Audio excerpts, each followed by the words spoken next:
பெரம்பூரில் புதுப்பிக்கப்பட்ட தனது எம்எல்ஏ அலுவலகத்தை திறந்து வைத்து முதலமைச்சர் விஜய் ஆய்வு.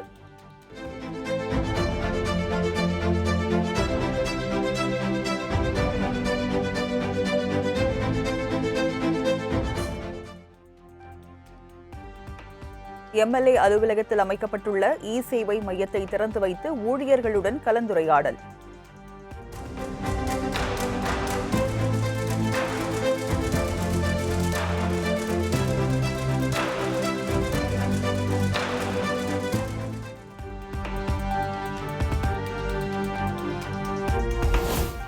சென்னை பெரம்பூரில் உள்ள ரேஷன் கடை ஒன்றில் முதலமைச்சர் விஜய் நேரில் ஆய்வு.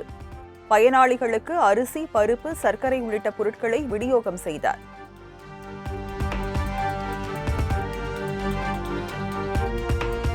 சென்னை பெரம்பூரில் பயனாளிகளுக்கு மின்னணு ரேஷன் கார்டுகளை வழங்கினார் முதலமைச்சர் விஜய். முதலமைச்சரிடம் புதிய ரேஷன் கார்டுகளை வாங்கிய பயனாளிகள் மகிழ்ச்சி.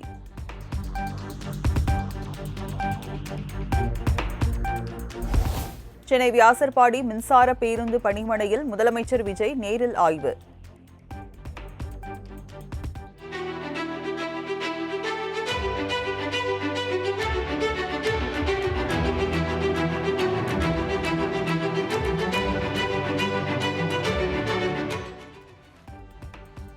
மின்சார பேருந்தில் ஏறி அமர்ந்து அதன் அம்சங்கள் குறித்து கேட்டறிந்தார்.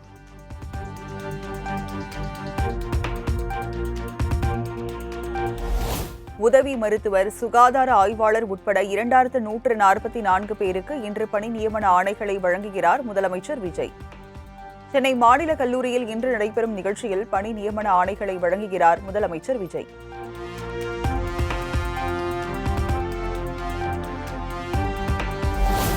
வியட்நாமின் வின் குழுமத்தை சேர்ந்த நிர்வாக இயக்குநர் பாம் சான்சாவ் முதலமைச்சர் விஜயுடன் சந்திப்பு. பாம் சான்சாவ் பரிசாக வழங்கிய பொம்மை காரை குழந்தை போல் ஆர்வமாக பார்த்து ரசித்த முதலமைச்சர் விஜய்.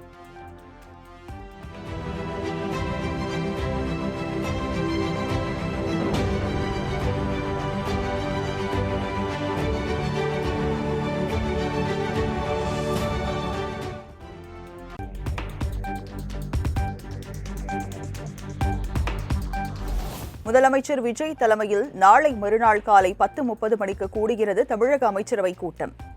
தமிழக பட்ஜெட் இம்மாத இறுதியில் தாக்கலாகும் நிலையில் புதிய திட்டங்களுக்கு ஒப்புதல் அளிக்க உள்ளதாக தகவல்.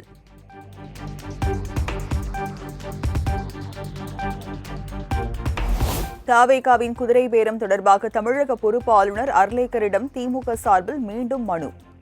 தன்னை தவேகாவினர் அணுகியதால் கட்சி மாறினேன் என்ற எம்.ஆர். விஜயபாஸ்கரின் பேச்சை சுட்டிக்காட்டி புகார்.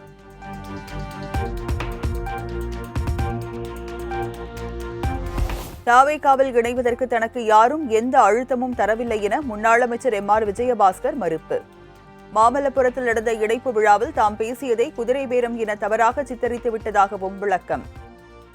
மிகுந்த ஒரு அமைதியா பல கட்ட யோசனைகளுக்கு பிறகு யாருடைய அழுத்தமும் இல்லாமல் நானா எடுத்த முடிவு, நானும் என்னோட இருக்கக்கூடிய நிர்வாகிகளும் சேர்ந்து எடுத்த முடிவு தான் அப்படின்னு தவேகாலையோ அல்லது தவேகாவில் போய் சேர்ந்த எங்களுடைய முன்னாள் அமைச்சர்கள், சட்டமன்ற உறுப்பினர்களுடைய நிர்பந்தத்தாலேயோ நான் தவேகாவுக்கு சொல்லவில்லை. என்னுடைய சுயமான முடிவு.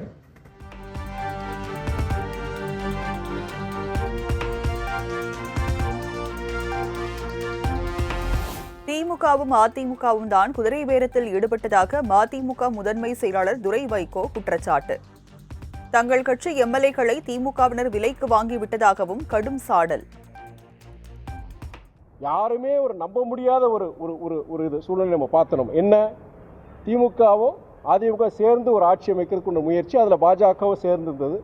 எம்ஜிஆருடைய விசுவாசிங்க நாங்கள், ஒரு காலமும் நாங்கள் திமுகவோட நாங்கள் கூட்டணி எப்படி நாங்கள் சேர முடியுங்கிற அந்த கணக்கின் அடிப்படையில், ஒரு சித்தாந்தத்தின் அடிப்படையில் அவங்க தாவைக்கிழமை சேர்றாங்க. இது போன்ற பல செயல்பாடுகள் யார் செய்யறாங்க? இது மாதிரி விஷயங்கள் திமுக அதிமுக அவங்க செய்யறாங்க.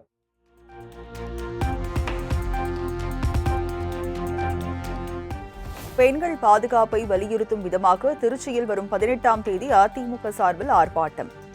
பெண்கள் பாதுகாப்பில் தமிழக அரசு போதிய அக்கறை செலுத்தவில்லை என எடப்பாடி பழனிசாமி குற்றச்சாட்டு.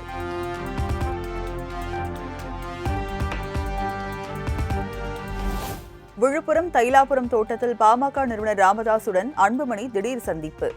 வரும் 16ஆம் தேதி பாமகவின் 38வது ஆண்டு விழா கொண்டாடுவது, கட்சியின் வளர்ச்சி, புதிய உறுப்பினர் சேர்க்கை பணிகள் குறித்து ஆலோசித்ததாக தகவல்.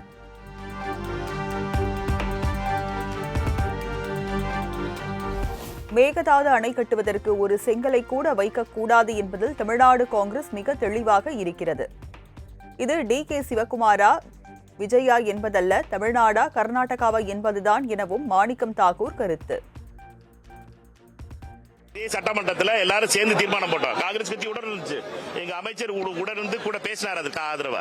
காங்கிரஸ் கட்சி எங்களை பொறுத்த மட்டும் மிக தெளிவாக இருக்கிறோம். அதுல ஒரு செங்கலை கூட வைக்கக்கூடாது என்பதில் மிக தெளிவாக எங்களுடைய முயற்சிகள் இருக்கும். தமிழ்நாடு காங்கிரஸ் கமிட்டியை பொறுத்த மட்டும் ஒரு செங்கலை கூட மேகதாதுக்காக வைக்கக்கூடாது என்பதில் எந்த ஒரு சந்தேகமும் இல்லை. நாங்கள் அதற்காக தொடர்ந்து போராடுவோம்.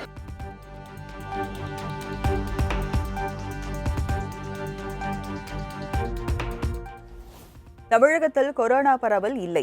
ஆந்திராவை சேர்ந்த 2 பேர் கொரோனா தொற்றால் வேலூர் மருத்துவமனையில் உயிரிழந்த நிலையில் தமிழக சுகாதாரத்துறை விளக்கம்.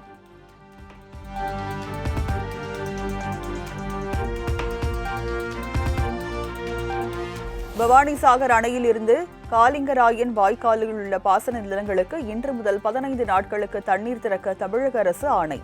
15,743 ஏக்கர் நிலங்கள் பாசன வசதி பெறும் வகையில் 648 மில்லியன் கன அடிக்கு மிகாமல் தண்ணீர் திறக்க உத்தரவு.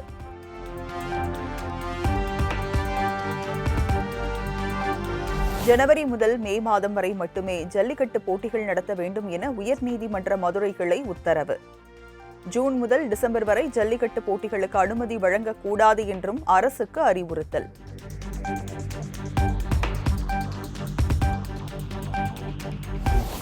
லஞ்ச ஒழிப்புத்துறை இயக்குநர் அருண் போலீஸ் அகாடமி இயக்குநராக பணியிட மாற்றம்.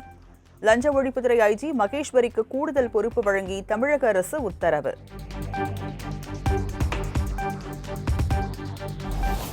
தனியார் பள்ளி உரிமையாளர்கள் சங்க செயலாளர் நந்தகுமாருக்கு முன்னாள் அமைச்சர் அன்பில் மகேஷ் அவதூறு நோட்டீஸ். திமுக ஆட்சியில் தனியார் பள்ளிகளுக்கு அங்கீகாரம் வழங்க லஞ்சம் பெற்றதாக கூறியதற்கு மன்னிப்பு கேட்கவில்லை எனில் வழக்கு தொடுக்கப்படும் என எச்சரிக்கை.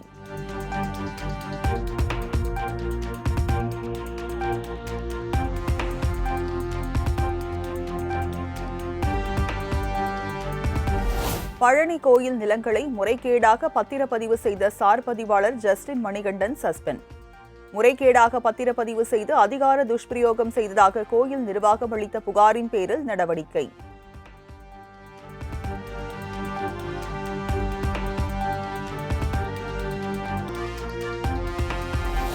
மயிலாடுதுறை மயூரநாதர் கோவிலில் வளர்ந்து வரும் 60 வயது யானைக்கு ஓய்வு அளிக்க கோரி தொடர்ந்த வழக்கு. இதற்கு மேலும் யானை ஓய்வு பெற அனுமதிக்காவிட்டால் அது துன்புறுத்தப்படுவதற்கு சமமாகிவிடும் என மனுதாரர் வாதம்.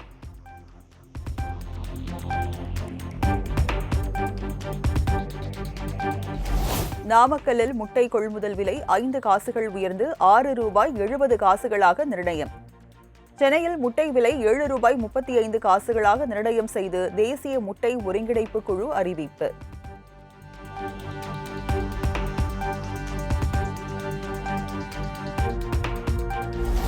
மதுரை சின்ன உடைப்பு கிராமத்தில் விமான நிலைய விரிவாக்கத்திற்கு நிலம் கையகப்படுத்துவதற்கு கிராம மக்கள் எதிர்ப்பு. நோட்டீஸ் வழங்க வந்த அதிகாரிகளை ஊருக்குள் வரவிடாமல் மரங்களை வெட்டி மறித்த நிலையில் பெட்ரோல் கேனுடன் இளைஞர்கள் தற்கொலைக்கு முயன்றதால் பரபரப்பு.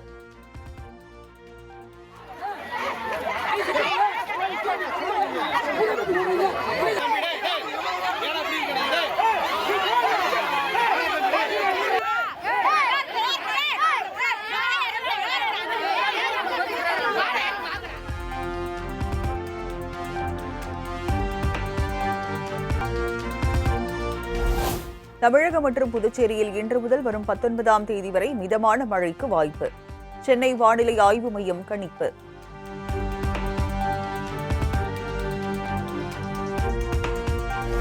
தமிழகத்தில் வேலூர், மதுரை, சென்னை, மீனம்பாக்கம் உள்ளிட்ட 14 இடங்களில் நேற்று சதமடித்த வெயில். அதிகபட்சமாக வேலூரில் 106.88 டிகிரி ஃபாரன்ஹீட் வெப்பம் பதிவு.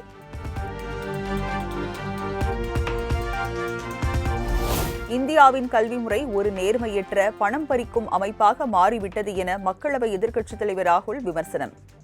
இந்திய கல்வித்துறையில் புரட்சியை ஏற்படுத்த வேண்டிய நேரம் இது எனவும் எக்ஸ் பதிவு.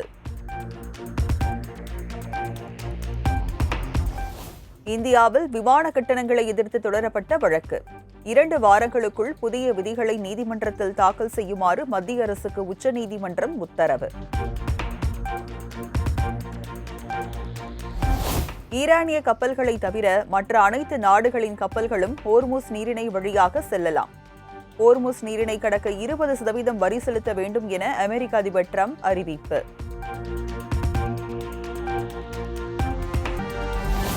இங்கிலாந்து மகளிர் அணிக்கு எதிரான டெஸ்ட் கிரிக்கெட் போட்டியில் 270 ரன்கள் வித்தியாசத்தில் இந்திய அணி அபார வெற்றி. லண்டன் லார்ட்ஸ் மைதானத்தில் வெற்றி பெற்ற முதல் மகளிர் டெஸ்ட் அணி என்ற வரலாற்று சாதனை படைத்து அசத்தல்.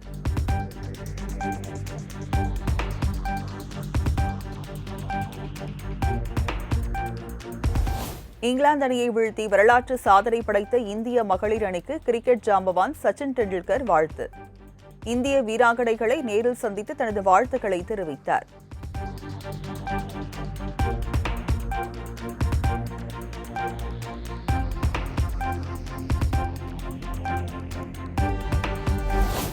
இந்தியா இங்கிலாந்து அணிகளுக்கு இடையிலான முதல் ஒருநாள் கிரிக்கெட் போட்டி இன்று தொடக்கம். T20 தொடரை இழந்த நிலையில் ஒருநாள் தொடரில் இந்திய அணி வெற்றி பெற்று பழி தீர்க்குமா என ரசிகர்கள் எதிர்பார்ப்பு.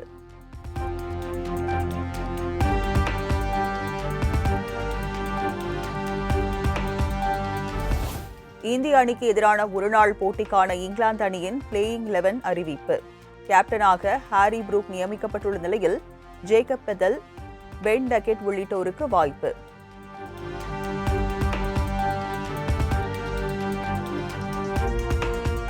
ஃபிஃபா உலகக்கோப்பை போட்டியில் அரையிறுதி சுற்றுக்கு தயாரான 4 அணிகளில் இறுதிப் போட்டிக்குள் நுழைவது யார்? நாளை நடைபெறும் முதல் அரையிறுதியில் France, Spain பலப்பரீட்சை.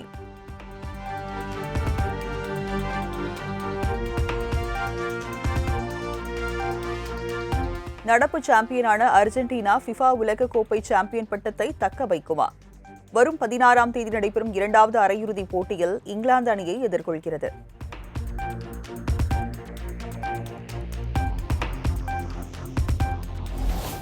Chennai super Kings அணியின் தலைமை பயிற்சியாளர் பொறுப்பில் இருந்து ஸ்டீஃபன் ஃபிளெமிங் விலகல். கடந்த 2009ஆம் ஆண்டு முதல் பயிற்சியாளராக இருந்து வரும் ஃபிளெமிங் அணியின் தற்போதைய பின்னடைவை தொடர்ந்து பதவியில் இருந்து விலகுவதாக அறிவிப்பு. கவி பேரரசு வைரமுத்துவுக்கு டெல்லியில் ஞானபீட விருது வழங்கி கௌரவம். 11 லட்சம் ரூபாய் ரொக்கம், பாராட்டு பத்திரம், வாக்தேவியின் வெண்கல சிலை உள்ளிட்டவற்றை வழங்கிய மத்திய அமைச்சர் கரண் சிங்.